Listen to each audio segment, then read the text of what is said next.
Hello everyone, आप सभी लोगों का स्वागत है टीचिंग परीक्षा के आज के इस वीडियो में, जिसके अंदर में फ्रेंड्स बीपीएससी टीआरई 3.0 और बीपीएससी टीआरई 4.0 के लिए जो हमारी एक विशेष श्रृंखला चल रही है उसको हम लोग एक कदम आगे बढ़ाएंगे। आप लोगों को बता दूं फ्रेंड्स कि अभी जो है एक टेस्ट चल रही थी जिसकी वजह से थोड़ा सा इसको लेट हुआ है। फ्री ऑफ कॉस्ट टेस्ट थी यूपी सुपर टेट के लिए। हर संडे यूपी सुपर टेट के लिए भी जो है फ्रेंड्स अब टीचिंग परीक्षा के ऐप के ऊपर में एक मिनी टेस्ट का आयोजन किया जा रहा है जिसका वीडियो सॉल्यूशन भी अवेलेबल रहेगा। तो वही टेस्ट चल रही थी, इसी वजह से हम लोग थोड़ा सा वेट कर रहे थे कि जितने भी बच्चे हैं, क्योंकि काफ़ी सारे बिहार के बच्चे भी हैं जो उस टेस्ट को दे रहे थे, ठीक है, तो हम उनका वेट कर रहे थे। तो चलिए जल्दी से हम लोग यहाँ पर में शुरू करते हैं। आप लोग भी जो है फ्रेंड्स नेक्स्ट वीक से जो है वो टेस्ट दे सकते हो। हर हफ्ते 12 बजे जो है वो टेस्ट होनी है, ठीक है, और आप लोग भी आमंत्रित हो, बिल्कुल फ्री ऑफ कॉस्ट है, ठीक है। उसका एक वीडियो बनाया है, ठीक है, उसके नीचे में उसकी लिंक है, उसके फॉर्म भरने की लिंक, उसको भर दोगे तो आपको ऑटोमेटिकली ऐड कर दिया जाएगा। चलिए तो जल्दी से हम लोग शुरू करते हैं फ्रेंड्स। जैसे मैं देख पा रहा हूँ यहाँ पर में आप लोगों ने 1100 प्लस जो है बच्चों ने लाइक्स कर दिए है। बहुत बहुत शुक्रिया आप सभी लोगों का फ्रेंड्स। और मैं देख रहा था कि काफी सारे बच्चे जो है जो यहाँ पर में वेट कर रहे थे वो लोग क्विज भी कर रहे थे, तो ये बहुत अच्छी बात है। चलिए हम लोग आगे बढ़ते हैं। उससे पहले मैं आप लोगों से कुछ सवाल पूछता हूँ, ठीक है, उसके जवाब आप लोग मेरे को कमेंट में दीजिएगा, ठीक है, स्क्रीन पर देखकर। मेरे को एक बात बताओ, माउंट किलिमंजारो कौन से जो है महाद्वीप की सबसे ऊंची चोटी है? आपको क्या लगता है माउंट किलिमंजारो सबसे कौन से देश की कौन से महाद्वीप की सबसे ऊंची चोटी है? ठीक है, आप लोग बताइए जल्दी से। माउंट किलिमंजारो, आप लोग आंसर यहाँ पर यहाँ देख पा रहे होंगे, अफ्रीका के अंदर में है, ठीक है। अगर मैं बात करूं आप लोगों से, माउंट कोसियास्को कहां पर में है? माउंट कोसियास्को, तो देखिए माउंट कोसियास्को जो है फ्रेंड्स ये ऑस्ट्रेलिया के अंदर में है, ठीक है। ऑस्ट्रेलिया महाद्वीप की सबसे ऊंची चोटी यहाँ पर में मानी जाती है इसको, माउंट क्यूसियास्को। और ओशियाना का मान लिया जाए पूरा का पूरा तो पंकक जया होता है, लेकिन ऑस्ट्रेलिया के अंदर में ये जो ऑस्ट्रेलिया द्वीप है केवल, ठीक है, उसके अंदर में जो है माउंट कोसियास्को है। वही अगर मैं आप लोगों से बोलूं कि भाई आप लोगों का जो है माउंट मैकिनले, ठीक है, कहाँ की है? तो मैकिनले, ठीक है, मैकिनले देख सकते हो आप लोग यहाँ पर में, उत्तरी अमेरिका की सबसे ऊंची चोटी है माउंट मैकिनले, ठीक है, माउंट मैकिनले। इसके अलावा एकोनकागुआ पूरे एशिया के बाहर में, एशिया के अंदर में जो है फ्रेंड्स पहली 3 आप लोगों की सबसे ऊंची ऊंची चोटियां है। माउंट एवरेस्ट हो जाए, K2 हो जाए, कांचनजंगा हो जाए, उसके बाद में जो है फ्रेंड्स सबसे ऊंची चोटी जो आती है ना आप लोगों की, वो एकोनकागुआ आती है। अगर माउंट एवरेस्ट के या हमारे हिमालयन क्षेत्र के बाहर में अगर कोई सबसे ऊंची चोटी है तो एकोनकागुआ, जो कि साउथ अमेरिका में एंडीज पर्वत श्रृंखला में है। तो माउंट एकोनकागुआ कहां पर में? दक्षिणी अमेरिका के अंदर में है, ठीक है। इसके अलावा, ठीक है, आप लोगों से यह पूछा जा सकता है माउंट एल्ब्रस, ठीक है, माउंट एल्ब्रस कहां पर में है? यूरोप के अंदर में, यूरोप की सबसे ऊंची चोटी है माउंट एल्ब्रस, ठीक है, रशिया के अंदर में पड़ती है। रशिया का कौन सा वाला भाग? जो यूरोप में है, क्योंकि यूरोप रशिया जो है कुछ हिस्सा उसका यूरोप में है, कुछ हिस्सा उसका एशिया के अंदर में है, ठीक है। इसके अलावा जो है फ्रेंड्स नीचे में आप लोग यहाँ पर मैं देख पा रहे होंगे माउंट विंसन है, ठीक है। अगर आपको दिखाई नहीं दे रहा है तो मैं आप लोगों को दिखाने की कोशिश करता हूँ। यहाँ पर में आप लोग देख सकते हो ये माउंट विंसन है, जो कि आपकी अंटार्कटिका की सबसे ऊंची चोटी है। अब मैं आप लोगों से कुछ क्वेश्चन, अब ये आप लोगों के क्वेश्चन आपके हवाले, ठीक है, ये क्वेश्चन आपके हवाले है और मुझे हर एक बच्चे का आंसर चाहिए यहाँ पर में, ठीक है। मैं चाहे आप लोगों के लिए पोल भी दे देता हूँ, आप लोगों को चाहिए हो तो, ठीक है। अब देखना चाहूंगा मैं कि जब बताने के बाद में कितने बच्चे जो है उसका आंसर कर पा रहे हैं, क्योंकि मेरा मेन मकसद जो है यहाँ पर में वो है आप लोगों को याद करवाना, ठीक है, सबसे मेन मकसद है आपको याद करवाना। और जितने, जैसे मैं देख पा रहा हूँ फ्रेंड 3 मिनट हुए हैं और 1800 के करीब बच्चे जुड़ चुके हैं, 1500 के करीब आप लोगों ने लाइक भी कर दिया है। तो ऐसे ही सेशन को आगे भी बढ़ाते रहेंगे फ्रेंड्स, ठीक है। अगर आपको लग रहा है कि यार आप लोगों के लिए जो कोशिश की जा रही है वो सार्थक हो रही है, आप लोग सीखते जा रहे हो चीजें। चलिए देखिए फ्रेंड्स, यहाँ पर मैं अगर मैं बात करूँ आप लोगों से, आप लोगों के पोल जो है वो आ रहा है, आप लोगों के आंसर्स कंटिन्यूअसली जो है वो एक बिल्कुल एकदम जो है वो जो रुझान होते हैं इधर उधर होता है वो इस तरीके से हो रहा है आप लोगों का अभी भी, ठीक है, वोट्स आप लोगों के, ठीक है। तो आंसर ऐसे ही करते रहेंगे आप सभी के सभी लोग। तो देखिए अगर मैं बात करूं आप लोगों से फ्रेंड्स, आप लोगों का माउंट एकोनकागुआ, अभी आपको बताया कि एशिया के बाहर की सबसे ऊंची चोटी, अगर आप लोगों से पूछ लिया जाए कि एशिया के बाहर सबसे ऊंची चोटी कौन सी है, तो माउंट एकोनकागुआ है, ठीक है। और वो कहाँ है? साउथ अमेरिका के अंदर में। ये बहुत इंपॉर्टेंट वाला पॉइंट है, इसको याद रखना है आप लोगों ने। ये जो माउंट एकोनकागुआ वाला पॉइंट है बहुत इंपॉर्टेंट है आप लोगों का, ठीक है। तो 3 की जोड़ी ए के साथ लगने वाली है आप लोगों की, और 3 की जोड़ी यहां नहीं लगी है, ठीक है। तो जहां जहां नहीं लगा है उसको एलिमिनेट कर सकते हो आप लोग, ठीक है। 3 की जोड़ी सी के साथ लगी है, 3 की जोड़ी सी के साथ लगी हुई है आप लोगों की, 3 की जोड़ी ए के साथ में देखो केवल एक ही जगह पे लगी हुई है, ऐसे आप लोग आंसर लगा सकते थे, ठीक है। अब जब वो एक कॉम्प्लिकेटेड क्वेश्चन आएगा तब भी आप लोग कर पाओगे, उसको ऑप्शन को एलिमिनेट कर पाओगे एटलीस्ट, ठीक है। माउंट कोसियास्को, आपको बताया था माउंट कोसियास्को को जब भी बात आती है आप लोगों की तो आपको याद रखना है ये कहां पर में है आप लोगों का, ठीक है, ऑस्ट्रेलिया के अंदर में है माउंट कोसियास्को, ऑस्ट्रेलिया द्वीप का सबसे ऊंचा पॉइंट, ठीक है। तो 4 की जोड़ी जो है वो डी के साथ लगनी है, तो 3 जगह पे 4 की जोड़ी डी के साथ में लगी हुई थी, तो आपका आंसर जो है लगभग, ठीक है, एक तरीके से एक और आपको जो है वो मिल गया कि भाई आपका आंसर, आप सही जगह पे जा रहे हो आपका आंसर के लिए। उसके बाद में जो है फ्रेंड्स अगर हम लोग बात करें आप लोगों के आंसर्स की, ठीक है, तो नॉर्थ अमेरिका के अंदर में जो है, जैसे साउथ अमेरिका का आपने याद किया ना, बिल्कुल वैसे ही नॉर्थ अमेरिका का भी याद कर लीजिए। माउंट मैकिनले जो है सबसे ऊंची चोटी है नॉर्थ अमेरिका की, क्योंकि डायरेक्टली क्वेश्चन आ सकता है नॉर्थ अमेरिका की सबसे ऊंची चोटी कौन सी है। अब ये तो मैंने एक आप लोगों को जोड़ियां मिलाने वाला फॉर्म में क्वेश्चन दे दिया।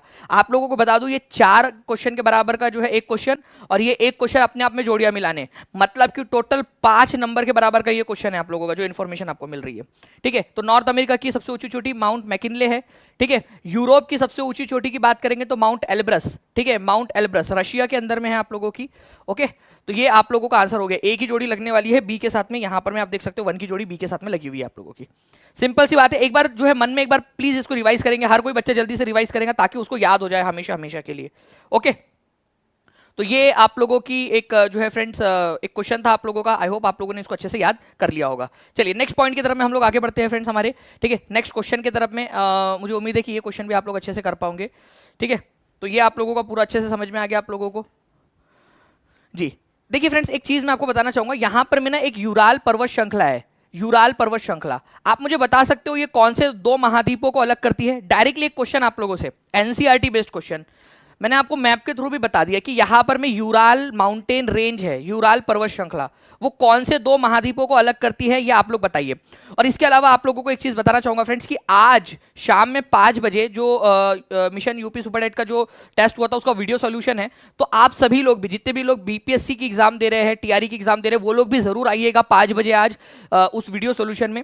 उसमें से मैक्सिमम क्वेश्चन जो है फ्रेंड्स आप लोगों के काम के भी है, ठीक है। आप लोगों को भी बहुत मदद करेंगे, तो जितने भी लोग देख रहे हैं जो बीपीएससी टीआरई की एग्जाम कर रहे हैं वो भी उस वीडियो सॉल्यूशन के अंदर में जरूर आइएगा, ठीक है। जो आप लोगों के जैसे हिंदी वाले क्वेश्चन है, आप लोगों के लैंग्वेज वाले जो क्वेश्चन है आप लोगों के, इसके अलावा आपके जनरल स्टडीज वाले जो क्वेश्चन है, आपके साइंस वाले ईवीएस वाले जो क्वेश्चन है आप लोगों के, रीजनिंग के क्वेश्चन आपके, वो आपके बहुत ज्यादा काम आएंगे आप लोगों के भी, तो आप लोग भी जरूर आइएगा, ठीक है। तो यूरोप और एशिया के बीच में है आपका यूराल पर्वत श्रृंखला, ये याद रखना है आप लोगों ने, ठीक है। नाउ फ्रेंड्स अब देखिए यहां पर में which one of the following is a natural fibre, ठीक है, कौन सा वाला नेचुरल फाइबर है इनमें से बताना है आप लोगों ने, nylon, jute, acrylic, rayon.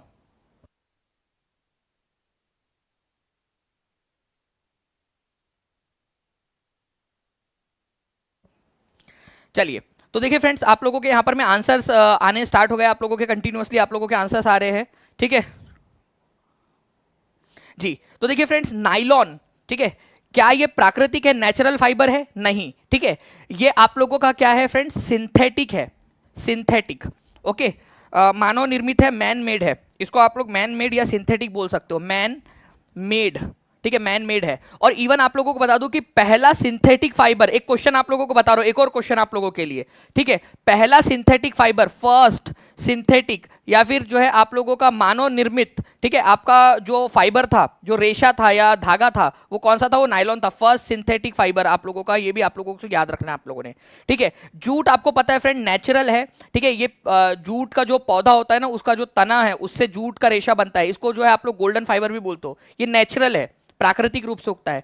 Acrylic, rayon, ये दोनों भी क्या है आप लोगों के जो है सिंथेटिक है, मतलब कि लैब में बनाए गए हैं, बाद में उसका निर्माण किया गया है, ना कि प्राकृतिक रूप से ये अवेलेबल था आप लोगों के लिए, ठीक है। तो कॉटन हो जाए, जूट हो जाए, ये आप लोगों के क्या है, नेचुरल फाइबर है, ठीक है। वूल हो जाए, सिल्क हो जाए, ठीक है, वूल मतलब जो आपका ऊन होता है, सिल्क हो जाए आप लोगों का, रेशम का धागा जो है वो आपका नेचुरल फाइबर है आप लोगों के, ठीक है। लेकिन वही अगर हम लोग बात करें नायलॉन की, एक्रिलिक, रेयन, ये सब आप लोगों के क्या है, सिंथेटिक, मैन मेड, मानव निर्मित जो है आप लोगों के रेशे है, ठीक है। नायलॉन इवन जो है फ्रेंड, नायलॉन के बारे में तो ये भी याद रखना है आप लोगों ने कि पहला सिंथेटिक फाइबर था, पहला मानव निर्मित जो है फाइबर या धागा कौन सा था, नायलॉन था, ये आप लोगों ने याद रखना है। ये बहुत ही इंपॉर्टेंट वाला क्वेश्चन है आप लोगों का, एग्जाम के अंदर में आप लोगों से पूछा जा सकता है, ठीक है।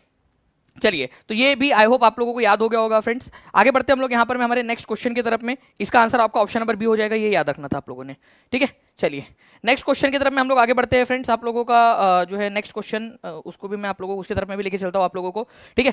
चलिए देखिए फ्रेंड्स, यहाँ पर मैं बोला गया है आपका कि भाई फाइनेंस कमीशन जो है वो आपका प्रेसिडेंट के द्वारा कितने सालों के लिए अपॉइंट किया जाता है। जल्दी से आंसर कर देंगे आप सभी लोग। एक बार इसके लिए मैं जो है आपका 30 सेकंड के अंदर मैं आप लोगों को पोल भी दे देता हूँ, और ये पोल को हम लोग केवल जो है वो 20 सेकंड के लिए रखेंगे लाइव, ताकि जो है आप लोगों का आंसर जल्दी से जल्दी आ सके।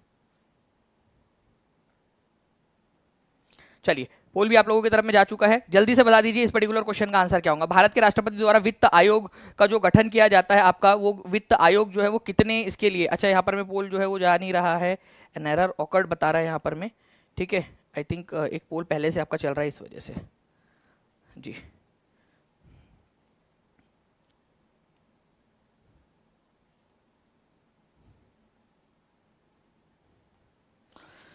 ओके तो आप लोगों ने आंसर जो है फ्रेंड्स यहाँ पर में लगा दिए है। फाइनेंस कमीशन जो है वो भारत के राष्ट्रपति के द्वारा अपॉइंट किया जाता है। ये अपने आप में एक नंबर का क्वेश्चन बनता है कि फाइनेंस कमीशन की नियुक्ति कौन करता है, राष्ट्रपति करते हैं, ठीक है। और इसको हर 5 साल के लिए जो है वो नियुक्त किया जाता है। इसका आर्टिकल आप लोग बता दोगे ताकि आप लोगों की एक बार रिवीजन हो जाए, ठीक है।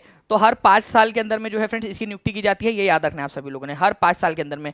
आर्टिकल जो है फाइनेंस कमीशन का वो है 280, आर्टिकल नंबर 280, ठीक है। अभी हमारे भारत के अंदर में कौन से नंबर के फाइनेंस कमीशन का गठन किया गया है ये भी बता देंगे आप लोग, ठीक है। हाल ही में एक नए फाइनेंस कमीशन का गठन किया गया है, वो कौन से नंबर का फाइनेंस कमीशन है, उसके अध्यक्ष कौन है, ये दोनों पॉइंट आप बताइए। वेरी गुड फ्रेंड्स, बहुत बढ़िया। आप लोगों के जो है वो आंसर्स आने स्टार्ट हो गए हैं। 16th नंबर का फाइनेंस कमीशन, और अरविंद पनगाड़िया जी जो है उसके अध्यक्ष बने हैं, ठीक है। तो 16th नंबर का फाइनेंस कमीशन बना है, फाइनेंस कमीशन, ये याद रखना आप लोगों ने, ठीक है। अरविंद पनगाड़िया, अरविंद, ठीक है, पनगाड़िया, ठीक है, इसके अध्यक्ष बने हैं। बहुत ही इंपॉर्टेंट वाला है आप लोगों का क्वेश्चन ये आपका, ठीक है। इसके अलावा जो है फ्रेंड्स आप लोगों से पूछना चाहूंगा कि ये फाइनेंस कमीशन का काम क्या होता है, बेसिकली फाइनेंस कमीशन करता क्या है। तो याद रखना है आप लोगों ने फ्रेंड्स, ये टैक्स अमाउंट जो होता है ना, टैक्स का जो पैसा होता है, सरकारी पैसा जो आप लोग टैक्स देते हो, केंद्र सरकार जो पैसा वसूलती है, उसमें उस पैसे को केंद्र सरकार, कितना पैसा केंद्र सरकार रखेंगी, कितना पैसा राज्यों को दे देंगी, ये फैसला करता है, ठीक है। ये आप लोगों ने याद रखना है। तो ये जो फाइनेंस कमीशन ऑफ इंडिया है उसकी नियुक्ति राष्ट्रपति करते हैं, लेकिन एक ऐसा ही आप लोगों का होता है राज्य वित्त आयोग, ठीक है, स्टेट फाइनेंस कमीशन, राज्य वित्त आयोग भी होता है। इसकी नियुक्ति कौन करता होगा बताओ जल्दी से, राज्य वित्त आयोग। आप लोग बताओ, चलो एक एजुकेटेड गेस तो लगाओ आप लोग। राज्य वित्त आयोग की जो है वो 5 साल के लिए होती है इसकी नियुक्ति भी। इसकी नियुक्ति कौन करता होगा, एक एजुकेटेड गेस तो आप लोग लगा ही सकते हो, ठीक है। मैं आपको बता दूं, राज्य वित्त आयोग का आर्टिकल भी आप लोगों से पूछा जा सकता है, ठीक है। काफी सारे एग्जाम्स के अंदर में आर्टिकल भी आया हुआ है राज्य वित्त आयोग का, तो वो भी आप लोगों से बन सकता है। तो बताइए जल्दी जल्दी से। चलिए 2900 से ज्यादा बच्चे यहाँ पर में जुड़ चुके हैं। 1800 1900 से ज्यादा आप लोगों ने अब लाइक भी कर दिया फ्रेंड। मैंने बोलते बोलते 1900 भी आप लोगों ने क्रॉस कर दिया है। चलिए जल्दी जल्दी से जो है आप लोग लाइक भी करते रहेंगे सेशन को। देखिए अगर मैं बात करूं फ्रेंड्स आप लोगों की राज्य वित्त आयोग की, तो इसका आर्टिकल है 243I, ठीक है, 243I है, ये याद रखना है आप लोगों ने, बहुत ही इंपॉर्टेंट है। और इसकी नियुक्ति कौन करता है, इसकी नियुक्ति करता है राज्यपाल, ठीक है, राज्यपाल करते हैं, ये याद रखना है आप लोगों ने, इंपॉर्टेंट है, एग्जाम के अंदर में पूछ सकते हैं, ठीक है। चलिए अब आप लोग मुझे बताइए जल्दी से, ठीक है, जो है अभी बिहार के अंदर में कौन राज्यपाल है प्रेजेंट में। क्योंकि मैंने एक चीज आप लोगों को देखी कि कई सारे बच्चे हैं जिन लोगों को यही नहीं पता कि भाई अभी राज्यपाल कौन से है करके, ठीक है, कई सारे बच्चे को ये नहीं पता रहता है,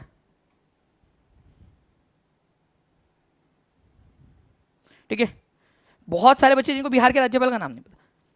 तो राजेंद्र विश्वनाथ आर्लेकर, ठीक है, ये याद रखना है आप लोगों ने फ्रेंड्स, राजेंद्र विश्वनाथ आर्लेकर जो है वो क्या है, बिहार के अभी राज्यपाल है, ठीक है। चलिए नेक्स्ट क्वेश्चन की तरफ में हम लोग आगे बढ़ते हैं। आप लोगों को बता दूं फ्रेंड्स कि आप लोग जो है दानिश शेख जो टेलीग्राम ग्रुप है उसके ऊपर में भी ज्वाइन हो सकते हो, ठीक है। और टीचिंग परीक्षा जो टेलीग्राम ग्रुप है उसके ऊपर में भी आप लोग ज्वाइन हो जाइए, ताकि आप लोगों को जो है फ्रेंड्स जो भी इंपॉर्टेंट इन्फॉर्मेशन है वो मिल जाए। तो टीचिंग परीक्षा का जो टेलीग्राम ग्रुप है, ठीक है, टेलीग्राम ग्रुप, ठीक है, दानिश शेख टेलीग्राम ग्रुप, दोनों के ऊपर में आप लोग ज्वाइन हो सकते हो। चलिए नेक्स्ट क्वेश्चन की तरफ में हम लोग आगे बढ़ते हैं। The Arctic home in the Vedas नाम की जो पुस्तक है वो किसने लिखी है ये बताना है आप लोगों ने, ठीक है। Arctic home in the Vedas, 2000 plus likes, 3000 plus बच्चा वॉचिंग 13 मिनट के अंदर में, गजब। देखिए फ्रेंड्स अगर मैं आप लोगों को से बात करूं कि the Arctic home in the Vedas, ठीक है, और इन्होंने ही जो है एक और पुस्तक लिखी है जिसका नाम है गीता रहस्य, गीता रहस्य। अभी तो आप लोग बता सकते हो कम से कम, ठीक है, गीता रहस्य भी इन्होंने ही लिखी है। तो आंसर आप लोगों का हो जाएगा लोकमान्य तिलक, लोकमान्य तिलक। ठीक है, गीता रहस्य और Arctic home to the Vedas. देखो इसका मतलब क्या है, Arctic home in the Vedas का मतलब है यहाँ पर में कि भाई जो वैदिक लोग थे वो कहाँ से आए थे, आर्कटिक रीजन से आए थे। आर्कटिक रीजन कहाँ पर में आपका, ठीक है, ये हमारी पृथ्वी है, ये हमारा भारत है मान लीजिए, यहाँ पर में इधर में रशिया उशिया है, इधर में आर्कटिक रीजन है, तो वहां से आए थे वैदिक लोग, ठीक है, माइग्रेट होकर भारत के अंदर में, ऐसा इनका मानना है। ओके, तो ये दो पुस्तकें आप लोगों को दिखा रहा हूँ, the Arctic home in the Vedas और गीता रहस्य। ये बहुत ही इंपॉर्टेंट वाली पुस्तकें हैं जो आप लोगों ने याद रखना है कि बाल गंगाधर तिलक जो है उन्होंने लिखी थी। नाउ फ्रेंड्स, दो चीजें आप लोगों को बता रहा हूँ, प्लीज उसको याद रखना आप लोग। ठीक है, दो न्यूज़पेपर है, केसरी, केसरी और मराठा। अब आप लोगों में से कई सारे लोगों को ये चीज पता होगी कि ये न्यूज़पेपर जो है वो कौन सी भाषा में लिखे गए थे। ठीक है, तो अब आप बता दिए केसरी कौन सी भाषा में और मराठा कौन सी भाषा में। ठीक है, तो केसरी जो है फ्रेंड्स आप लोगों का लिखा गया था आप लोगों का मराठी भाषा के अंदर में, मराठी। ठीक है, और मराठा जो था वो इंग्लिश भाषा में। अब मैं आप लोगों से एक बड़ा क्वेश्चन पूछना चाहता हूं जो कि DSSB के एग्जाम के अंदर में भी आया था। ठीक है, कि भाई ये अखबार कौन से साल में, ईयर कौन सा था, जल्दी बताइए आप लोग, कौन से ईयर के अंदर में जो है इनको निकाला गया था। ठीक है, ये अखबारों को आप बताएंगे, ये बहुत इंपॉर्टेंट क्वेश्चन है आप लोगों के लिए। ठीक है, कौन सा साल था जिसके अंदर में ये अखबार निकाले गए थे, इंपॉर्टेंट वाला क्वेश्चन आप लोगों से पूछा जा सकता है, तो प्लीज इसको भी याद रखिएगा। कई सारे बच्चे आंसर भी कर रहे हैं, ठीक है, कोशिश कर रहे हैं कम से कम, एटलीस्ट ये मेरे को बहुत अच्छा लग रहा है कि मेरे बच्चे जो है वो कोशिश कर रहे हैं कम से कम। और मैं फिर से बता दूं, जितने भी लोग यहाँ पर में जुड़े हुए हैं उन सभी को बताना चाहूँगा कि आप लोगों के लिए फ्रेंड्स शाम में 5 बजे जो है वो यूपी की जो सुपर टेट की हमने मिनी मॉक टेस्ट ली थी, अभी 12 बजे लाइव टेस्ट, ठीक है, उसका वीडियो, लाइव वीडियो सोल्यूशन है 5 बजे। आप लोग भी आइए क्योंकि आप लोगों को भी काफ़ी सारी जो चीज़ें हैं वो सीखने के लिए मिलेंगी आप लोगों को। ठीक है, चलिए, तो मुझे उम्मीद है कि आप लोग जो है 5 बजे एग्जैक्ट आ जाओगे और काफ़ी सारी चीज़ें आप लोगों को सीखने के लिए मिलेगा उसमें से। चलिए, तो आंसर हो जाएगा फ्रेंड्स आप लोगों का 1881। ठीक है, 1881 DSSB में आया हुआ क्वेश्चन है आप लोगों का। नेक्स्ट क्वेश्चन की तरफ में आगे बढ़ते हैं आप लोगों से। ठीक है, देखिए फ्रेंड्स, ये क्वेश्चन आप लोगों से एग्जाम के अंदर में पूछा जा सकता है। आपको बताना है कि निम्न में से लंदन में कर्जन वाइली की किसने गोली मारकर हत्या की थी। ठीक है, बताइए।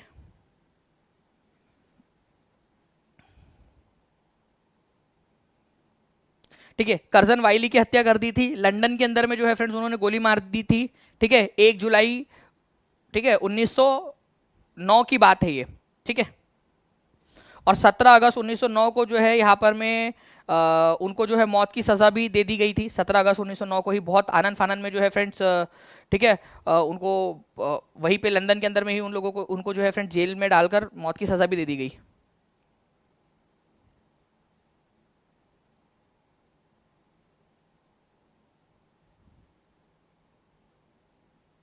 चलिए, बिल्कुल, तो आंसर हो जाएगा फ्रेंड्स आप लोगों का मदन लाल ढींगरा। जितने भी लोग उधम सिंह आंसर लगा रहे हैं, मैं आपको बता दूं कि उधम सिंह जो थे उन्होंने जनरल जो है यहाँ पर में जो डायर थे, ठीक है, माइकल ओ ड्वेयर, ठीक है, उनको मारा था। जनरल डायर जिन्होंने गोलियां चलाई थी वो 1926 में अपने आप मर गए थे। माइकल ओ ड्वेयर पंजाब के लेफ्टिनेंट गवर्नर थे जालियनवाला बाग हत्याकांड के समय में 1919 में। तो 1940 में जाकर जो है उनको मार दिया था उधम सिंह ने, सरदार उधम सिंह ने। ठीक है, किसको मारा था सरदार उधम सिंह ने? माइकल ओ ड्वेयर को। ठीक है, माइकल ओ ड्वेयर को मारा था उन्होंने, ड्वेयर। ठीक है, ड्वेयर, डायर नहीं, माइकल ओ ड्वेयर, पंजाब के लेफ्टिनेंट गवर्नर। और कब मारा था ये? उन्होंने मारा था फ्रेंड्स 1940 के अंदर में, लंदन के अंदर में। लेकिन यहाँ पर मैं बात हो रही है लंदन में कर्जन वाइली को किसने मारा था, और ये घटना हुई थी 1909 के अंदर में। तो ये थे मदन लाल ढींगरा। ठीक है, मदन लाल ढींगरा, तो ये भी थोड़ा सा आप लोग याद रख लेना आप लोग। ठीक है,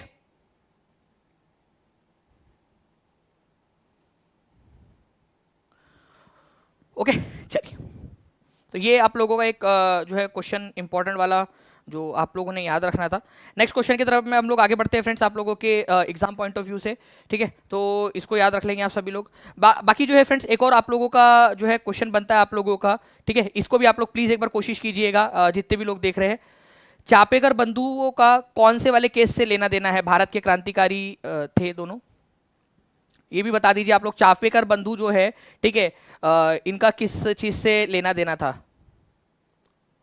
ठीक है, दामोदर हरि चापेकर, बालकृष्ण हरि चापेकर, वासुदेव हरि चापेकर, ठीक है, ये सब भाई थे, ठीक है। और दामोदर हरि चापेकर और बालकृष्ण चापेकर जो थे, इन्होंने जो है फ्रेंड्स आपको पता होना चाहिए, एक जो है आपका प्लेग कमीशन बना था, उसके अगेंस्ट में किसको मारा था ये आप लोग बता सकते हो मुझे, ठीक है। चलिए मैं आपके कमेंट्स का इंतजार करूं, जल्दी जल्दी से आप लोग बताएंगे, तब तक इस क्वेश्चन का आंसर कीजिए।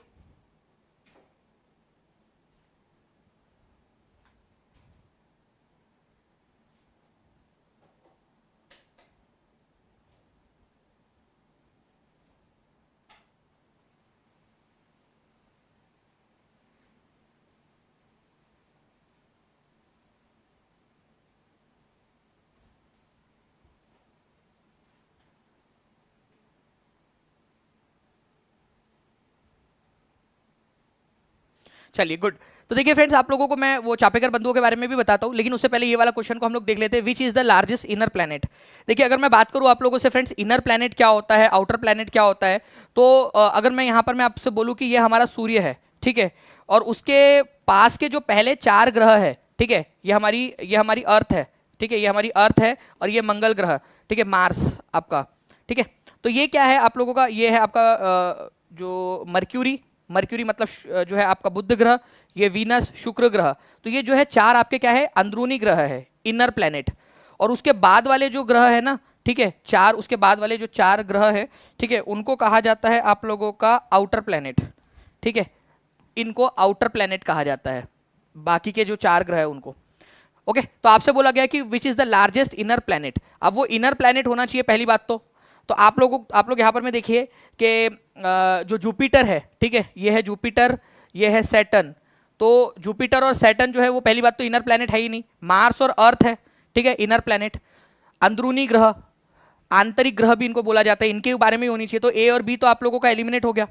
मंगल और पृथ्वी, तो फ्रेंड्स हमारे चारों ग्रहों में से जो इनर प्लैनेट है उनमें से हमारी पृथ्वी जो तीसरे नंबर पे, ये लार्जेस्ट है, लार्जेस्ट इनर प्लैनेट है, सबसे बड़ी जो है आंतरिक ग्रह है, ठीक है।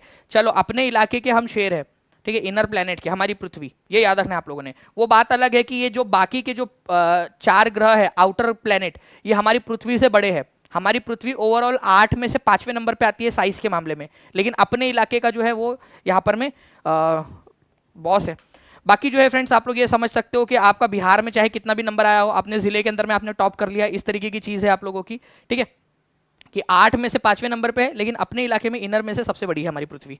ओके, अगर देखा जाए तो तीसरे नंबर के ऊपर में, अगर दूरी से सूरज के दूरी के मामले में देखा जाए तो तीसरे नंबर के ऊपर में, ये याद रखना है आप सभी लोगों ने। ओके, चलिए, तो ये भी एक इंपॉर्टेंट पॉइंट था आप लोगों का जो आप लोगों ने याद रखना है, ठीक है। चलिए मैं आप लोगों को चापेकर बंधुओं के बारे में जो है फ्रेंड्स यहाँ पर मैं बता रहा था। तो देखिए यहाँ पर में क्या हुआ था कि 1897 के अंदर में, ठीक है, जो चापेकर बंधु थे उन लोगों ने क्या किया था, 1897 के अंदर में जो प्लेग कमीशन था, ठीक है, प्लेग कमीशन के जो अध्यक्ष थे, प्लेग कमीशन के अध्यक्ष, ठीक है, मिस्टर रैंड, ठीक है, मिस्टर रैंड, और उनके एक सहायक थे, ठीक है, जिसका नाम था आयस्टर, ठीक है, आयस्टर, ठीक है, आयस्टर, उनको जो है गोली मारकर हत्या कर दी थी इन दोनों की, मिस्टर रैंड और आयस्टर। तो चापेकर बंधुओं ने मार दिया था उनको, ये भी याद रखना है आप सभी लोगों ने, ये याद रख सकते हो आप लोग। दामोदर हरि चापेकर और बालकृष्ण हरि चापेकर, ठीक है, इन्होंने क्या किया था, मार के हत्या कर दी थी। क्यों मारा था? उनका मानना था कि प्लेग कमीशन के जो अध्यक्ष थे मिस्टर रैंड, उन्होंने क्या किया, बहुत ज्यादा अत्याचार किया था, प्लेग को कंट्रोल करने के तरीका उनका बहुत खराब था, जिससे कि बहुत सारे लोगों को बहुत परेशानियां हुई, ठीक है। तो इसी वजह से जो है ये भी आप लोग याद रख सकते हो। तो मिस्टर आयस्टर को किसने मारा था, मिस्टर रैंड को किसने मारा था? मिस्टर आयस्टर जो है वो मिस्टर रैंड जो कि प्लेग कमीशन के अध्यक्ष थे उनके सहायक थे वो, ठीक है। तो ये भी आप लोग थोड़ा सा इसको याद रख सकते हो। चलिए फ्रेंड्स, नेक्स्ट आगे बढ़ते हैं हम लोग यहाँ पर में, ये आपको आई होप समझ में आ गया होगा, ठीक है। तो पृथ्वी जो है हमारी इनर प्लैनेट की सबसे बड़ी जो है वो है। अच्छा, इनर प्लैनेट और आउटर प्लैनेट के अंदर में एक डिफरेंस ये भी है कि ये जो इनर प्लैनेट है ना आपके, ये रॉक से बने हुए, चट्टान से, ठीक है, चट्टानी ग्रह है। और ये जो ग्रह है इनको जोवियन प्लैनेट कहा जाता है, गैस से बने हुए हैं ये, ठीक है। जो ये आउटर प्लैनेट्स है आप लोगों के, ठीक है, आउटर प्लैनेट्स, इनको जोवियन प्लैनेट बोलते हैं, जोवियन, ठीक है, जोवियन प्लैनेट, ठीक है, या फिर गैसीय ग्रह, गैसियस, ठीक है, गैसियस प्लैनेट्स भी कहा जाता है। गैस और तरल पदार्थों से बने हुए outer planet, inner planet rock से बने हुए, ठीक है। तो इनको क्या बोलते हैं आप लोग, जोवियन प्लैनेट के नाम से भी जानते हैं, गैसियस प्लैनेट के नाम से भी जानते हैं, Jupiter, Saturn, Uranus, Neptune, outer planets आप लोगों के। नेक्स्ट क्वेश्चन की तरफ में आगे बढ़ते हैं। चेचक के लिए पहला टीका किसने खोजा था? ठीक है, चेचक का पहला टीका किसने खोजा था, ये आप लोगों को बताना है। ठीक है,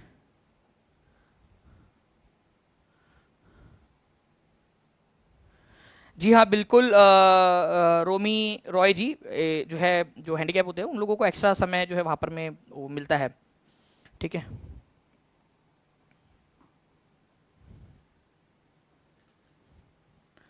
देखिए, who discovered the first vaccine for small pox. ठीक है, जो चेचक है उसका टीका जो है वो किसने खोजा था, ये आप लोगों को बताना है। तो एडवर्ड जेनर जो है फ्रेंड्स, उन्होंने क्या किया था, उन्होंने जो है सबसे पहले स्मॉल पॉक्स का टीका जो है वो खोजा था, चेचक। आपको बता दूं कि कई सारे लोगों की जो है वो मृत्यु हो जाती थी उससे पहले, चेचक से, स्मॉल पॉक्स जो था उससे कई सारे लोगों की मौत हो जाती थी। तो उन्होंने क्या किया फ्रेंड्स, उन्होंने इसकी खोज की, छोटी माता भी इसको कहा जाता है आप लोगों का। ठीक है,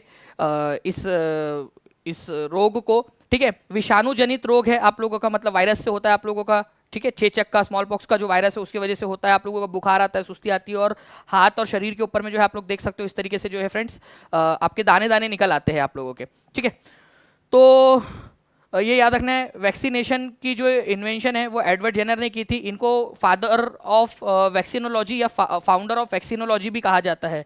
ठीक है, क्योंकि इन्होंने जो है फ्रेंड्स क्या किया था, पहला सफल टीका जो है वो बनाया था, टीकाकरण का जनक। ठीक है, एडवर्ड जेनर, उन्होंने जो है फ्रेंड्स क्या किया आप लोगों का, ये याद रखेंगे आप सभी लोग, जो है उन्होंने, ठीक है, सबसे पहले स्मॉल पॉक्स की जो है वो वैक्सीन बनाई थी उन्होंने, एडवर्ड जेनर ने। बाकी जो है फ्रेंड्स आप लोगों का, पहली एंटीबायोटिक कौन सी थी, तो पेनिसिलिन थी सबसे पहली एंटीबायोटिक। एंटीबायोटिक मतलब आप लोगों का जो बैक्टीरियाज होते हैं, ठीक है, उनसे बचने के लिए आपको एंटीबायोटिक दी जाती है। आजकल जो है फ्रेंड्स बहुत ज़्यादा एंटीबायोटिक का कंजम्पशन होने के कारण भी नुकसान हो रहा है। ठीक है, लेकिन उस समय में ये किसी वरदान से कम नहीं थी कि एंटीबायोटिक का डोज लगा दो, एक टीका लगा दो, बहुत सारे बैक्टीरिया से आप बच जाते थे। पेनिसिलिन थी सबसे पहली एंटीबायोटिक आप लोगों की। ओके, तो ये दो चीज याद रखनी आप लोगों ने, Edward Jenner founder of vaccinology, ठीक है, या फिर टीकाकरण का जनक किसको कहा जाता है, ठीक है, एडवर्ड जेनर को कहा जाता है। स्मॉल पॉक्स की उन्होंने वैक्सीन का सक्सेसफुल जो है टेस्ट किया था सबसे पहले उन्होंने 1796 में। पेनिसिलिन जो है वो आप लोगों की एंटीबायोटिक है, ये भी याद रख सकते हो आप सभी लोग, इंपॉर्टेंट है, एग्जाम के अंदर में आप लोगों से पूछ सकते हैं। नाउ फ्रेंड, नेक्स्ट क्वेश्चन की तरफ में आगे बढ़ते हैं। आप लोगों का बिहार की राजधानी पटना को कितने जिले स्पर्श करते हैं, ये आप लोगों का बीपीएससी के एग्जाम में आ चुका वाला क्वेश्चन है आपका। ठीक है, इसीलिए इंपॉर्टेंट हो जाता है। ठीक है, तो जल्दी से बताइए आप सभी लोग, और कौन कौन से वो जिले हैं ये भी आप लोग बता सकते हो मुझे। ठीक है, मैं आप लोगों से पूछता हूँ कुछ सवाल, ठीक है, कि क्या उन जिलों में से कौन सा वाला, कौन कौन से जिले जो है वो लगते हैं, ये आप लोग मुझे बता देना। ठीक है, चलिए, तो मैं आप लोगों को पूछ रहा हूँ, सिवान क्या लगता है, ठीक है, अररिया, अररिया क्या पटना से लगता है, ठीक है, ठीक है, शेखपुरा, ठीक है, क्या ये लगता है शेखपुरा, ठीक है, शेखपुरा क्या लगता है आप लोगों का, ये आप लोग बता देंगे मुझे। ठीक है, इसके अलावा नालंदा, नालंदा बता दीजिए, क्या नालंदा जो है लगता है बिहार की राजधानी पटना से, बता दीजिए आप सभी लोग। क्या वैशाली लगता है, वैशाली, ठीक है, वैशाली जिला लगता है, आप लोग बता दीजिए जल्दी जल्दी से। ठीक है, एक है आप लोगों का मुजफ्फरपुर, मुजफ्फरपुर क्या लगता है, मुजफ्फरपुर, ये मैं आपसे पूछ रहा हूँ, ठीक है, ये पूछ रहा हूँ मैं आपसे, बता नहीं रहा हूँ कि ये लगते हैं, मैं आपसे पूछ रहा हूँ कि लगता है क्या। ठीक है, कौन सा लगता है कौन सा नहीं लगता है यहाँ पर में।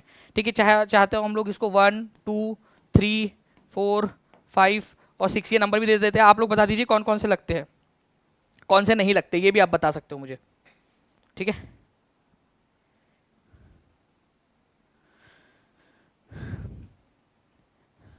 रोमी रॉय जी, इसके ऊपर में जो है ना, मैं आपको बता दूं कि जो हैंडीकैप्ड है उन लोगों को तो मिलता ही है। आप कौन से सेंटर पे थे, एक बार ये जो है आपका बता दीजिएगा प्लीज़। ठीक है, ऐसे ही लिख दीजिएगा, या फिर आप जो है यहाँ पर में अमाउंट मत वो कीजिए। ठीक है, आप जो है ना एक काम कीजिएगा, नीचे में नंबर जो चल रहा है ना उसके ऊपर में कर दीजिएगा। ठीक है, और वहाँ बोल देना कि सर ने कहा है। ठीक है, और मैं आपसे प्रॉमिस करता हूँ कि अगर कुछ ऐसा है हैंडीकैप वाले बात है और हैंडीकैप का वो कुछ भी है, तो मैं जो है पूरी आपके साथ में हूँ, आपकी सहायता के लिए। ठीक है, चाहे अपना खुद का नुकसान करके भी कुछ करना पड़े तो आपके साथ में रहूँगा मैं, तो आप टेंशन ना लीजिए कुछ भी, बिल्कुल भी। और प्लीज़ ये मत कीजिए आप, ठीक है, अमाउंट मत, क्योंकि और ये आप वापस ले लीजिएगा प्लीज़। ठीक है, चलिए, तो बिहार की राजधानी पटना को कितने जिले स्पर्श करते हैं? तो 9 जिले जो है फ्रेंड्स ये स्पर्श करते हैं, ये आप लोगों ने याद रखना है। कौन कौन से करते हैं? तो आप देख सकते हो यहाँ पर में भोजपुर है, सारण है, वैशाली है, समस्तीपुर है, बेगूसराय है, लखीसराय है, ठीक है। यहाँ पर में शेखपुरा आप देख सकते हो, नालंदा है, जहानाबाद है, अरवल है, ठीक है। तो ये जो जिले हैं फ्रेंड्स ये क्या करते हैं आप लोगों का जो है पटना के साथ में जो है अपनी जो है बॉर्डर को शेयर करते हैं।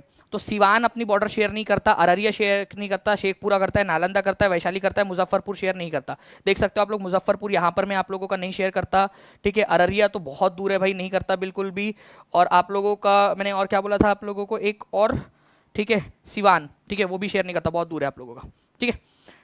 तो इस तरीके से याद रखना है, अरवल, जहानाबाद, नालंदा, लखीसराय, बेगूसराय, समस्तीपुर, वैशाली, सारण और भोजपुर जो है फ्रेंड्स ये जिले आप लोगों के जो पटना के साथ में जो है अपना जिले जो है अपने बॉर्डर शेयर करते हैं। तो 9 डिस्ट्रिक्ट्स ऐसे हैं जो पटना के साथ में अपने इसको शेयर करते हैं, ठीक है। तो ये प्लीज याद रखिएगा आप सभी लोग, ओके।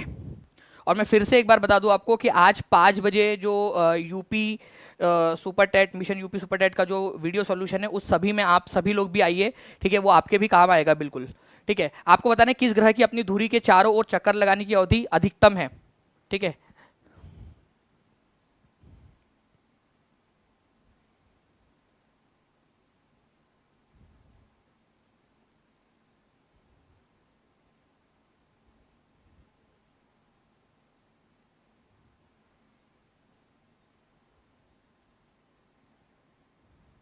जी, तो देखिए अगर हम लोग बात करेंगे फ्रेंड्स यहाँ पर मैं किस ग्रह की अपनी धुरी के चारों ओर, मतलब कि धुरी के चारों ओर चक्कर लगाने वाला समय क्या होता है पता है आपको?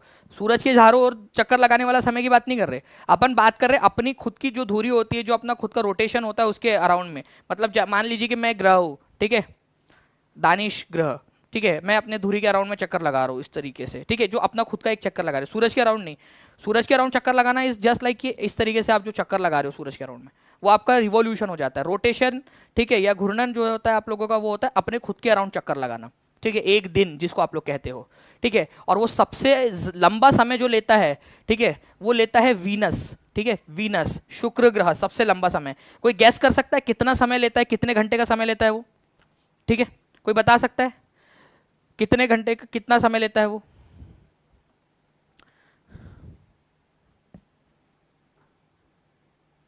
पृथ्वी के मुकाबले में कितना समय लेता है?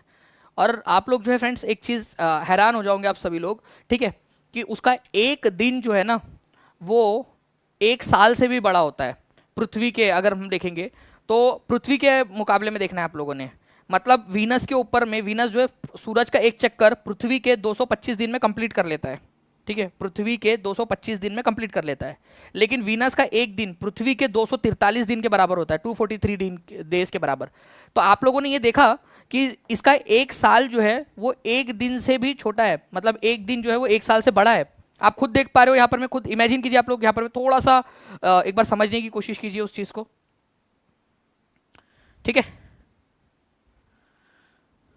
है ना।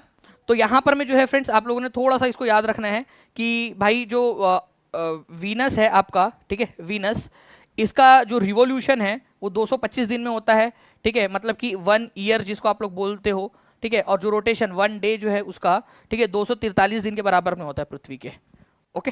तो इसको भी आप लोग याद रख सकते हो, इंपॉर्टेंट पॉइंट है, एग्जाम के अंदर में आप लोगों से पूछा जा सकता है, आगे में भी पूछे जाने की बहुत अधिक संभावना बन जाती है इसके भी, ठीक है।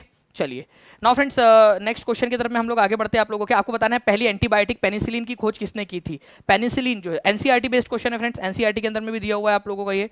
तो आपको बताना है कि पहली पेनिसिलिन की खोज जो है वो किसने की थी, और ये हमारी जो है पहली एंटीबायोटिक थी, ये भी याद रख सकते हो आप लोग, ठीक है, दुनिया की पहली एंटीबायोटिक, ओके।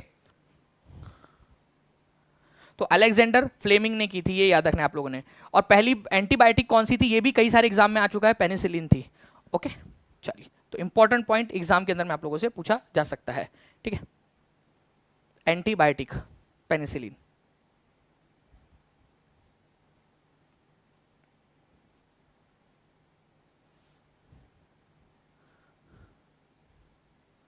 चलिए नेक्स्ट क्वेश्चन की तरफ में हम लोग आगे बढ़ते हैं। आपके पंत वन्य जीव अभयारण्य कौन सा कहां पर में स्थित है, ये बता दीजिए आप सभी लोग जल्दी से। पंत वन्य जीव अभयारण्य, ठीक है, इसको और किस नाम से जाना जाता है ये भी बता देंगे आप सभी लोग।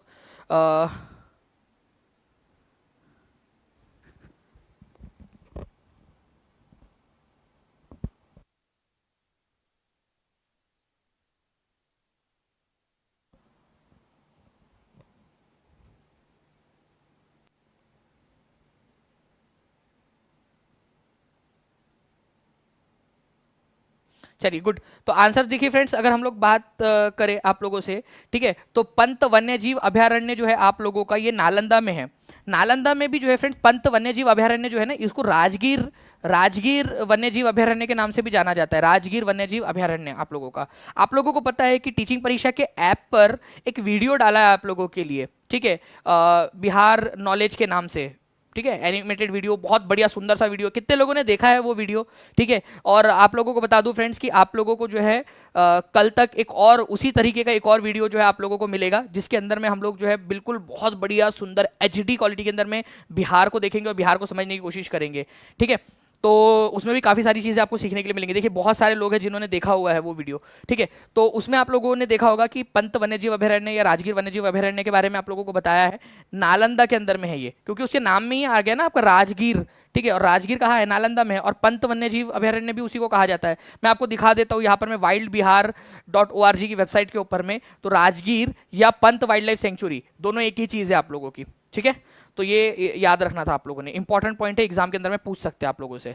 ओके चलिए, तो ये एक पॉइंट आप लोगों का था, ठीक है। बिहार नॉलेज, अच्छा कहाँ पर मैं देखिए टीम कितनी फास्ट है हमारी, उन्होंने डाल भी दिया ग्लोबल फोल्डर, ठीक है। बिहार नॉलेज नाम से जो एक वीडियो फोल्डर है आप लोगों का आपके कोर्स के अंदर में, ठीक है, उसमें आप जाओगे बिहार नॉलेज के नाम से आपको मिलेगा ये, ठीक है। बिहार नॉलेज के नाम से ये वीडियो, बहुत ही सुंदर सा वीडियो है। आई होप आप सभी लोगों ने देखा होगा उसको, ठीक है। नाउ फ्रेंड, निम्नलिखित प्रश्न में दिए गए विकल्पों में से संबंधित प्रश्न को चुनिए, मतलब जो शब्द है उसको चुनने हैं। अगर एम्पियर की जोड़ी इलेक्ट्रिक करंट से लगेंगी तो फैदम की जोड़ी जो है वो किससे लगेंगी, ये बताना था आप लोगों ने। अगर इलेक्ट्रिक करंट का एम्पियर मतलब इलेक्ट्रिक करंट है, तो फैदम जो है, एम्पियर जो है फ्रेंड्स एक्चुअली आप लोगों का यूनिट है इलेक्ट्रिक करंट को मापने का यूनिट, तो फैदम किसको मापने का यूनिट है, ठीक है। तो गहराई को मापने का यूनिट है, ये याद रखना है आप लोगों ने। डेप्थ ऑफ वाटर, पानी की गहराई को मापने का यूनिट है फैदम, ठीक है। तो उसकी आंखों की गहराई कितने फैदम थी, अगर बोले कि तुम्हारी आंखें बहुत ज्यादा गहरी है, झील सी गहरी है, तो कितने, वो आप अगर आपके हस्बैंड आपसे बोले तो आप उनसे पूछ सकते हो कि भाई कितने फैदम गहरी है, ठीक है, ये बता दो आप। ओके, तो जल की गहराई मापने के लिए फैदम का इस्तेमाल किया जाता है, ये याद रखना है आप सभी लोगों ने। मैं आप लोगों को एक लिस्ट दे रहा हूँ, प्लीज इसको याद रखना आप सभी लोग। जैसे कि आप लोग देख सकते हो कि इलेक्ट्रिक करंट, ठीक है, एम्पियर में मापा जाता है आप लोगों का। रेजिस्टेंस, जो आप लोगों का प्रतिरोध है, वो किस में मापा जाता है? ओम में मापा जाता है, ओम के अंदर में, ये भी याद रखेंगे आप सभी लोग। ओके, इसके अलावा जो है फ्रेंड्स आप लोगों से पूछा जा सकता है, ठीक है, कि जो है पावर मापने का यूनिट क्या है। पावर वैट के अंदर में मापते हैं। हर्ट्ज जो है वो फ्रीक्वेंसी मापने का यूनिट है आप लोगों का, फ्रीक्वेंसी आवृत्ति मापने का यूनिट है, ठीक है, ये याद रखेंगे आप सभी। इसके अलावा यहाँ पर में आप देख सकते हो डेप्थ ऑफ सी, ठीक है, समुद्र की गहराई मापने का, ठीक है, या पानी की गहराई मापने के लिए फैदम का इस्तेमाल आप लोग करते हो, ठीक है। तो ये है आपका, ठीक है, इंपॉर्टेंट पॉइंट। इसके अलावा आप लोगों ने, जितने भी लोग चश्मा इस्तेमाल करते हैं, लेंस इस्तेमाल करते हैं, लेंसेस लगे हुए आप लोगों को, तो डायोप्टर जो होता है आप लोगों का फ्रेंड्स, ये पावर ऑफ लेंस, जो लेंसेस है आपके, जो चश्मे हैं, ठीक है, लेंस आप लोग इस्तेमाल कर रहे हो ना, अलग अलग चीज़ों में लेंस का इस्तेमाल होता है, तो लेंस जो है फ्रेंड्स आपका, उसको मापने का कि कितना पावर का लेंस है ये, ठीक है, कितना पावर का लेंस है, तो उसको एक्चुअली डायोप्टर में मापा जाता है। आप लोगों को नहीं बताते वो चश्मा बनाने वाले, क्योंकि वो आपके काम की चीज़ है नहीं वो उतना, ठीक है, लेकिन एक्चुअल में वो डायोप्टर में मापा जाता है, उसको ये याद रखना है आप लोगों ने, ठीक है। डायोप्टर के अंदर में मापते हैं लेंस को। तो कभी आ जाए आप लोगों से तो डायोप्टर किसका यूनिट है, तो पावर ऑफ लेंस, क्योंकि भाई एग्जामिनर जो है वो भी तो चश्मा पहनता होगा शायद, ठीक है, मोस्ट प्रोबेबली, क्योंकि आजकल तो लगभग बहुत सारे लोगों को चश्मा लगते जा रहा है, एटलीस्ट कम से कम वो कभी कभी तो पहनते ही है चश्मा, ठीक है। तो इसको थोड़ा सा आप लोग याद रख लेना। बाकी और भी जो है फ्रेंड्स इससे ऊपर में रिलेटेड क्वेश्चन हम लोग करेंगे। नेक्स्ट एक इंपॉर्टेंट क्वेश्चन है आप लोगों का, आपको बताना है कि headquarter of food and agricultural organization FAO कहाँ पर में है। इंपॉर्टेंट क्वेश्चन है ये। कैसे लेना है रिवीजन बैच? संध्या यादव जी, बहुत ही सिंपल है, ठीक है। टीचिंग परीक्षा, इस वीडियो के नीचे में ही एक लिंक ट्री की लिंक दी गई है, उससे भी ले सकते हो, या फिर टीचिंग परीक्षा के ऐप पर जा सकते हो। टीचिंग परीक्षा के ऐप पर चले जाइए, वहाँ से भी आप परचेस कर सकते हो, या फिर आप नीचे में जो नंबर चल रहे हैं ना, उसके ऊपर में कॉल या व्हाट्सएप करके भी जानकारी हासिल कर सकते हो। देखिए, तो फूड और एग्रीकल्चरल ऑर्गेनाइजेशन FAO जिसको हम लोग कहते हैं, इसका हेडक्वार्टर आप लोगों को कहाँ पर में मिलेगा? रोम के अंदर में। देगी मिर्च का तड़का, रोम रोम पड़का, ठीक है। मिर्च से आप बनाओगे इडली, ठीक है, इडली बनाओगे आप लोग, इडली, और इडली को फिर आप खाओगे, ठीक है। तो रोम इटली, ऐसे याद रख लेना आप सभी लोग, ठीक है। काफ़ी सारे बच्चे होंगे जिनको यहाँ पर मैं याद भी होगा, जैसे यहाँ पर मैं देखिए कौशल गुप्ता ने भी लिख दिया रोम रोम तड़का देसी मिर्च क्या बात है, मतलब कुछ भी लिखा लेकिन एटलीस्ट कम से कम उनको याद तो आ गया था। ठीक है, ट्रिक याद आ गई थी, ये सबसे इंपॉर्टेंट वाली बात है। ओके, देखते से याद आता है डायरेक्टली आप लोगों का। इसके अलावा जो है फ्रेंड्स आप लोगों से जो है एक चीज ये तो पूछ लेगा, ठीक है, कि फूड एंड एग्रीकल्चरल ऑर्गेनाइजेशन का हेडक्वार्टर कहाँ है। अब वर्ल्ड फूड प्रोग्राम जो कि यूनाइटेड नेशन का है, ठीक है, उसका हेडक्वार्टर कहाँ है, अगर ये कुछ क्वेश्चन पूछ ले वर्ल्ड फूड प्रोग्राम, तो उसका भी याद हो जाएगा आप लोगों को, फूड से ही। देगी मिर्च का तड़का, रोम रोम फड़का, ठीक है, इटली रोम के अंदर में वर्ल्ड फूड प्रोग्राम। देखिए FAO अलग है और वर्ल्ड फूड प्रोग्राम अलग चीज है आप लोगों की, ठीक है। वर्ल्ड फूड प्रोग्राम जो है इसका हेडक्वार्टर भी रोम इटली के अंदर में ही है, ये याद रखना था आप सभी लोगों ने। तो प्यारे प्यारे परीक्षार्थियों, लाइक एंड शेयर सभी लोग करते रहेंगे, और जिन्होंने भी चैनल को सब्सक्राइब नहीं किया है, टीचिंग परीक्षा चैनल को सब्सक्राइब अभी कर लीजिए, ताकि बेल आइकन आप लोग दबा सके, यही के यही, और जो है आगे में जितने भी इंपॉर्टेंट वीडियोस आते हैं वो आप लोग हासिल कर सके, ठीक है। तो world food programme Rome Italy, ठीक है। इटली जो है फ्रेंड्स इसको पुनर्जागरण की जन्मस्थली के रूप में भी जाना जाता है, ठीक है, बर्थ प्लेस ऑफ रिनेसा। पुनर्जागरण मतलब जब बहुत सारे चेंज हुए, पुरानी रूढ़िवादी धारणाओं को तोड़ा गया, ठीक है। जो प्रसिद्ध कवि दांते थे उन्होंने डिवाइन कॉमेडी नामक एक पुस्तक लिखी थी, ठीक है, और वहीं से जो है ऐसा माना जाता है। डिवाइन कॉमेडी नाम की पुस्तक किसने लिखी थी, तो दांते ने लिखी थी, ठीक है। एक कवि थे, एक पोएट थे, ठीक है, उन्होंने दांते नाम के, उन्होंने जो है यहाँ पर में डिवाइन कॉमेडी नाम की पुस्तक लिखी, और उसके अंदर से कहा जाता है कि उसके बाद से ही पुनर्जागरण रिनेसा का जो समय है वो इटली के अंदर में स्टार्ट हुआ, ठीक है। तो डिवाइन कॉमेडी नाम की पुस्तक किसने लिखी, ये क्वेश्चन डायरेक्टली आ सकता है, ठीक है। तो दांते के द्वारा लिखी गई थी, ये याद रखना है आप सभी लोगों ने, ठीक है। डिवाइन कॉमेडी डायरेक्टली एक क्वेश्चन बनेगा, डिवाइन कॉमेडी किसने लिखी है। और आपको बता दूं फ्रेंड्स कि आप लोगों के कोर्स के अंदर में आप लोगों को जो मैंने जो कैपिटल एंड करेंसी वाला जो वीडियो आप लोगों को दिया है, उसके अंदर में ये वाली स्लाइड मैंने पढ़ाई थी आप लोगों को। कैपिटल एंड करेंसी में आप लोग सोचिए कि ये भी पढ़ाया है, तो ऐसा नहीं है कि एक टॉपिक है, एक टॉपिक के अंदर में कितना हम लोग डिटेल में एक एक अलग अलग तरीके से चीजों को पढ़ने की कोशिश करते हैं, ठीक है। इसको समझिए आप सभी लोग, ओके। चलिए चलिए अब देखिए फ्रेंड्स, यहां पर मैं नेक्स्ट है आप लोगों का ब्रेटन वुड कॉन्फ्रेंस का मुख्य निर्णय क्या था। इंपॉर्टेंट क्वेश्चन है जीके का आप लोगों का, और 3000 से ज्यादा आप लोगों ने जो है फ्रेंड्स लाइक कर दिए, बहुत बहुत शुक्रिया आप सभी लोगों को। देखिए गुलशन जी, रिवीजन बैच जो है वो उसके अंदर में जो है आपका पूरा का पूरा जो है वो जो वीडियोस है, ठीक है, वो पुराने वाले और नए वाले दोनों आप लोगों के लिए अवेलेबल है। और जो फुल कोर्स है उसमें जो फुल कोर्सेज के जो वीडियोस है, ठीक है, revision batch, e books, 65 paper, वो सारा का सारा कुछ अवेलेबल है। तो उसमें बस ये फर्क है दोनों में।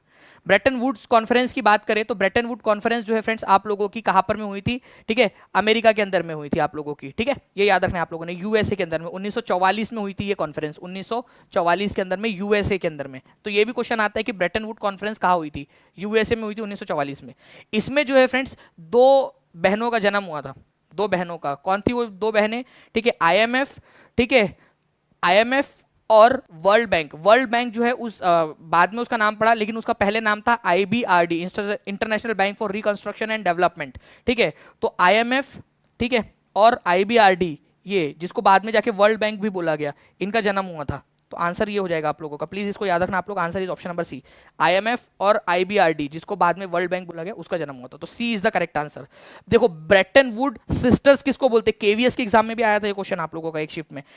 ब्रेटन वुड सिस्टर्स किसको बोला जाता है, ब्रेटन वुड बहनें, क्योंकि ब्रेटन वुड कॉन्फ्रेंस से इनका जन्म होता है। IMF, इंटरनेशनल मॉनेटरी फंड, और IBRD। अच्छा, इन दोनों के अंदर में एक कॉमन चीज है, इनके हेडक्वार्टर्स एक ही जगह पे है। आपको पता है इनके दोनों के हेडक्वार्टर्स एक ही जगह पे है। कहां पर में है दोनों का हेडक्वार्टर, वॉशिंगटन DC के अंदर में। वेरी गुड, दोनों का मुख्यालय वॉशिंगटन DC के अंदर में है। ये भी पॉइंट आप लोगों ने याद रखना है। तो ब्रेटन वुड कॉन्फ्रेंस इस तरीके से हुई थी 1944 में यूएसए के अंदर में, ठीक है, ये याद रखना है आप सभी लोगों ने। चलिए, तो जो फ्रेंड्स आप लोगों का टॉपिक थे, ठीक है, हम लोग यहाँ पर में इसको जो है विराम लगाते हैं। लेकिन मैं आपको बता दूं कि आज जो है 5 बजे आप लोगों की जो है यूपी सुपर टेट से रिलेटेड जो आपका वीडियो सॉल्यूशन है उसमें आप लोग ज़रूर जुड़िए, जितने भी लोग हैं, ताकि आप लोग भी उन सारी चीज़ों को देख सके। इसके अलावा आपके जो साथी संगी है जो है उनको भी आप बता सकते हो। फ्री ऑफ कॉस्ट जो है टीचिंग परीक्षा के ऐप के ऊपर में आज उसकी टेस्ट हुई है, हर संडे होंगी 12 बजे, तो आप लोग जो है फ्रेंड्स उससे जुड़ सकते हो। एक वीडियो है टीचिंग परीक्षा के यूट्यूब चैनल पर चले जाइए, एक वीडियो है आप लोगों का, उसमें उसका टाइटल है कि अगर आप यूपी सुपर टेट की तैयारी करें तो इस वीडियो को देखिए। उसमें मैंने पूरा बताया और उसके नीचे मैं आपको लिंक भी दी है फॉर्म भरने की, तो फॉर्म को भर दीजिएगा आप लोग, ठीक है। चलिए, तो मिलते हैं हम लोग हमारे नेक्स्ट क्लास के अंदर में फ्रेंड्स। ठीक है, आगे में आप लोगों की एक बड़ी टेस्ट है वो भी पेंडिंग है, आप लोगों की जो बड़ी वाली टेस्ट हम लोगों ने लेनी है।